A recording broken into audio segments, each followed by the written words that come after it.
Israeli forces have launched a new wave of airstrikes on Gaza.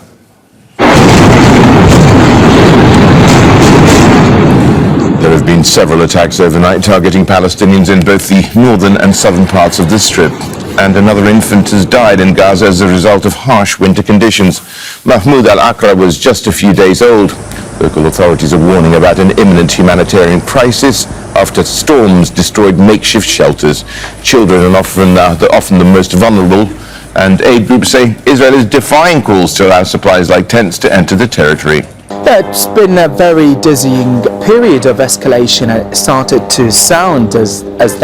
we can hear right now, the sound of Israeli drones hovering overhead in central Gaza City and also in the eastern communities as well, where the Israeli forces continue waging attacks beyond and along the agreed yellow line, which was supposed to mark the ceasefire's front lines. We can see that civilians living in these areas face near daily shelling, gunfire and airstrikes. But what's so remarkable to document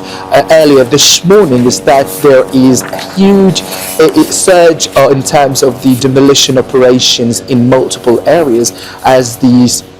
different reports and satellite imagery show a wider scale flattening of buildings in Rafah, which has been under the Israeli military control for more than now 2 years, in Khan Yunis in the eastern parts of it, and in Jabalia refugee camp, where we saw earlier this morning huge plumes of smoke coming from the destroyed areas. Now, these activities are basically designed to expand the areas that are under the Israeli military control to possibly use as a political leverage in any further negotiations for the second phase of the ceasefire agreement, given the fact that Israel now is controlling over 50% of Gaza's territory. And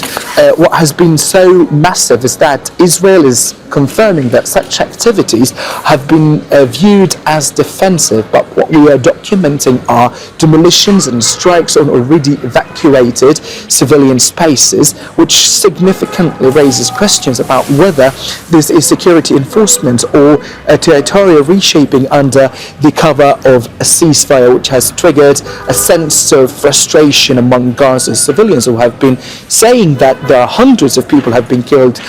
beyond the yellow line.